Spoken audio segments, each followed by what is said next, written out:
Good afternoon. This week a little bit of tennis history was made because from now on our tennis stars are going to have a full-time professional manager, a sort of Don Revie if you like. His name is Paul Hutchins. He's a former Davis Cup star, and as you can see, he's with me now. Paul, why have you been appointed? Why is it necessary for our tennis stars to have a full-time professional manager, as in football? Well, I think the game of tennis, as a lot of people can imagine, has changed greatly over the past 5 years. I think it's become much more professional in its outlook, and I think a lot more money and commercialism has come into the game. And the world circuits and the pressures on players are a great more heavy, shall I say, now that the commercialism has come into the sport, and everybody takes sports much more seriously now. And therefore, unlike the old days, and very much like other sports which are considering this type of move, tennis is one of them that has been progressive enough to think that it should have a full-time manager. What exactly does the job entail? I mean, are you going to select the teams for the Davis Cup, yes. Wightman Cup? I'll have, my powers will be that I'll have the overall authority to select, to discipline, to pick captains or managers for various teams. That will be my 3 main areas of responsibility. And the other thing I should also be doing is trying to raise finance to put into operation some of the points that I want to try and alter in British tennis. Now, I'd like to come to those in a minute. Your appointment means that the selection committee has been scrapped. Why? Which is quite a revolution in a sport like tennis. Why has this happened? Well, there's 2 committees. There's the International Match Committee, which is responsible for all the international fixtures, and there's also the Selection Committee, and as you say, they've both been scrapped. I think that one of the reasons why my appointment is that the Lawn Tennis Association members who have been there for a long time and do a tremendous amount of voluntary and honorary work realise, I think, that now the sport has become professional, we have to get very quick decisions on certain things. And players are buzzing all around the world and for various reasons can't play here and can't play there.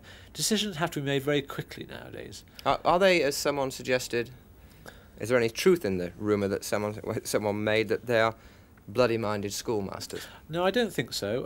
I don't believe that they are bloody-minded schoolmasters. Obviously, there's always people. I'm always going to have a few players that I don't agree with, and there's always a few officials that don't agree with the system and like to knock people. But no, I think there's a lot of people on the Lawn Tennis Association who've done a great deal of work, but I think they realise now that I am a person that will ask their advice on many things, because I'm not an expert at everything, ask their advice, but make the final decision myself in a quickly and positive manner, which I'll be doing over the next 3 years. Now, you're only 29 years old. Don't you think that possibly you're a bit young for a job, and particularly bearing in mind the senior sort of players you're going to have to be dealing with? Yes, I'm only 29, but I was a player and retired when I was 25, which is about 4 years ago, and since then I've been very involved on the business side, still in sport, but on the commercial side of sport, and I've got a fairly good knowledge on that side, and I feel that my age, my experience within business and within tennis compensate for any age or age deficiency I've got.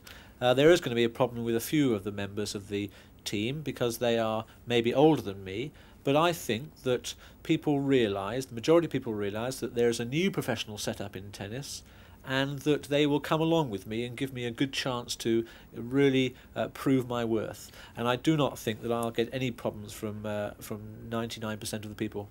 Very good. You mentioned at the beginning of the interview you said that you had certain plans for tennis and you were trying to get money for those plans.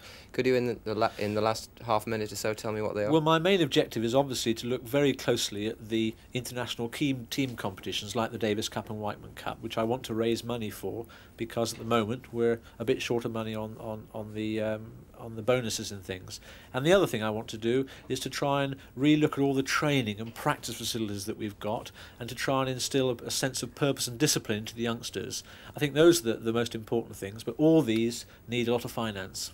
Well, I'm sure they do, and I wish you all the very best with all of them. Paul Hutchins, thank you very much indeed.